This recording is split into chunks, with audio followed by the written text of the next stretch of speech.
The 2025 NFL regular season is coming to a close. Though, let's be honest, it's been over for half the league for some time now. But it isn't just the NFL's bottom dwellers that made decisions that botched their seasons. In fact, there are a couple of could-be contenders that are going to be watching the big game from their couches if only they had avoided a big mistake along the way. We're not talking about bad luck here. We're talking about injuries that nobody could have predicted. We're talking about front office decisions so baffling, so inexcusably stupid, that you have to wonder if some of these GMs even watch football. From quarterback decisions that made zero sense to trades that look worse by the week, these are the 10 biggest mistakes that cost NFL teams their entire 2025 season. So, without further ado, let's dive right into it.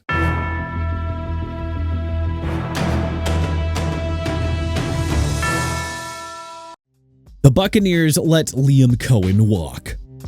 Tampa Bay had looked like it had lightning in a bottle with the epic Baker Mayfield reclamation project, but it turns out they let go of the magic ingredient in his return to prominence. In 2024, offensive coordinator Liam Cohen built one of the most productive offenses in Buccaneers history. Tampa ranked among the best in the NFL in yards per game and in points. Week after week, the offense was humming. Baker Mayfield was thriving. Everything was clicking. Then Jacksonville came calling with a head coaching job. Cohen initially said no. He even verbally accepted an offer to become the highest paid coordinator in NFL history to stay in Tampa. But the Jaguars kept pushing and Cohen reversed course. Here is where it gets painful for Bucs fans though. The organization could have fired Todd Bowles, a long-tenured but generally mediocre head coach, and promoted Cohen. There were even rumors that surfaced that Tampa legitimately considered it. But alas, Cohen left. And, well, just now look at the results. Jacksonville Jaguars are sitting on top of the AFC South, and his new quarterback, Trevor Lawrence, is looking like a changed man and playing some of the best ball of his career. Meanwhile, Todd Bowles is still in Tampa, still posting his usual lackluster results and watching his team slide out of contention. Tampa Bay had the architect of their dynamic offense, a rising star who clearly had head coaching chops, and they let him walk out the door because, well, they didn't want to move on from a coach who's proven that he can't get them over the hump, and it has cost them dearly. New Orleans should have started Tyler Shuck all year.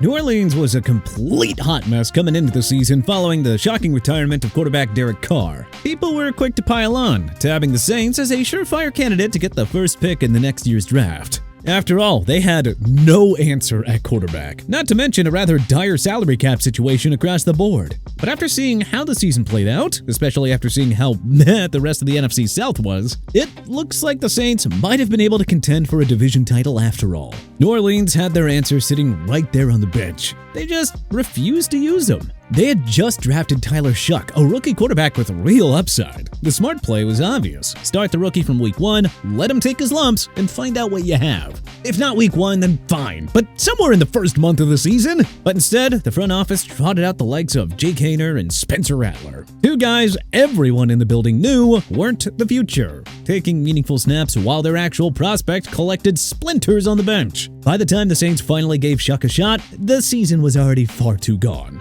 Sure, they probably weren't going to make a real playoff run, but there's no denying that they wasted weeks that they could have used developing their young quarterback on retreads who had no business starting in the NFL. The Saints were always going to struggle this year, but they could have at least gotten something out of it. Instead, they got nothing. Just another ugly, wasted year.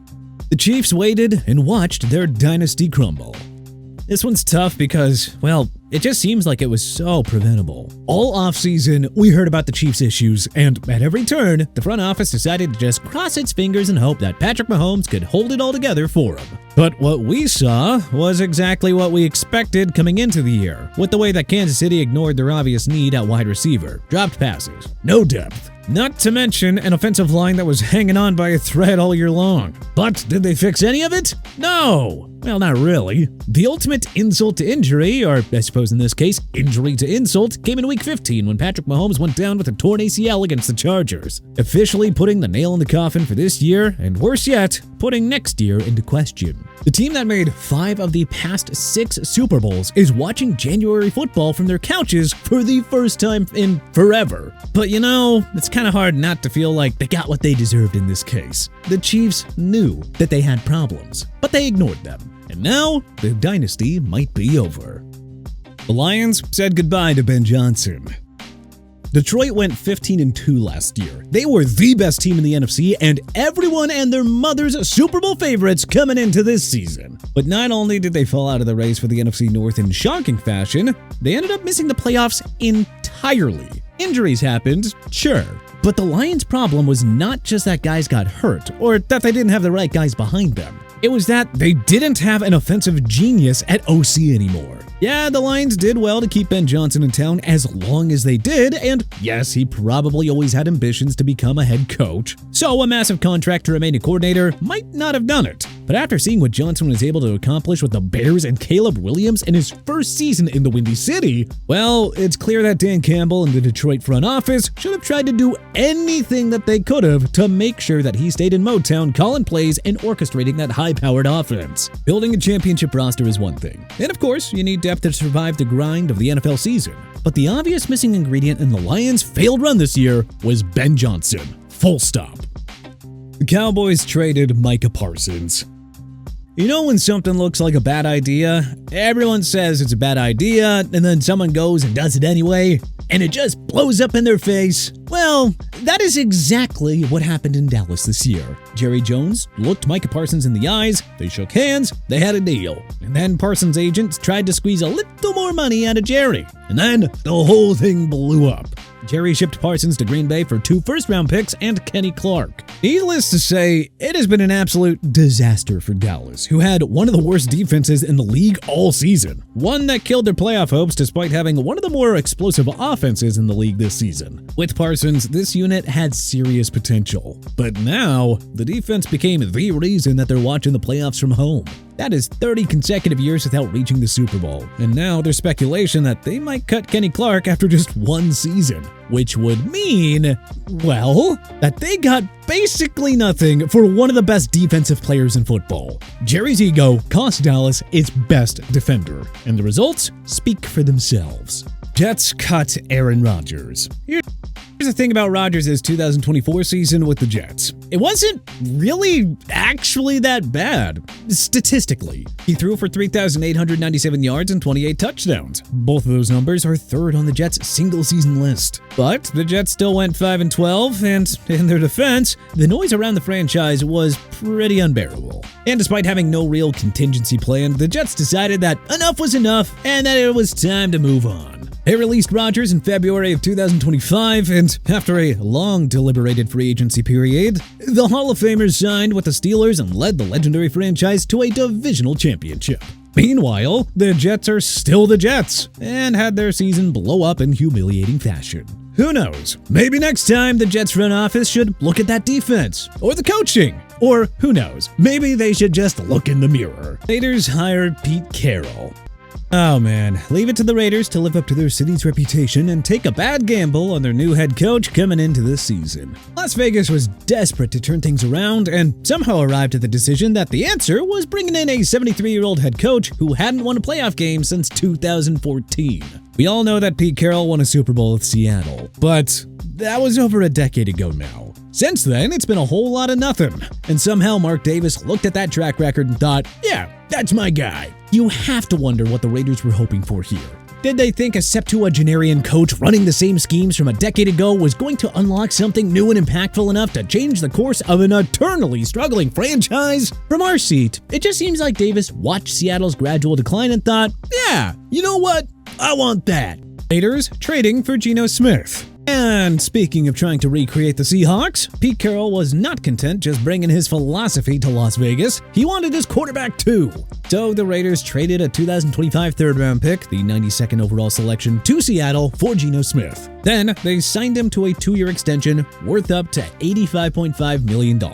Again, this is for Geno Smith in 2025. To say that the results have been a disappointment is a massive understatement. Carroll immediately started trying to recreate his old Seahawks teams. He brought in familiar faces, he installed his system. He acted like it was still 2023. And the results have been catastrophic. Smith threw more picks than any Raiders fan cared to count, and the team was amongst the worst in the league all season long. Clearly, Geno is washed up.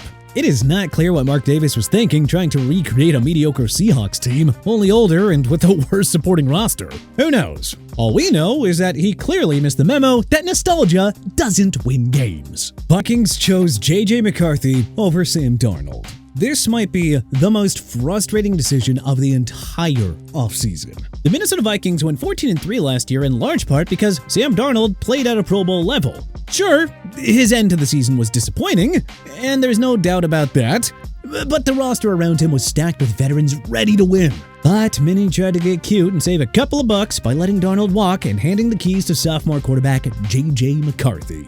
McCarthy missed games this season with 3 separate injuries, and when he did play, he was not good. Plain and simple. Vikings overestimated McCarthy's floor and completely whiffed on their backup plan. They had Daniel Jones as insurance, but let him walk too, as he signed with the Colts and outperformed McCarthy as well. Things got so bad that at one point, they had to turn to Carson Wentz, who proceeded to need season-ending shoulder surgery to win games. Minnesota wasted an immensely talented veteran roster because they swung and missed at the most important position. Darnold proved last year that he could run this offense. The Vikings had a Super Bowl window, and they slammed it shut because they wanted to see what a second-year quarterback could do.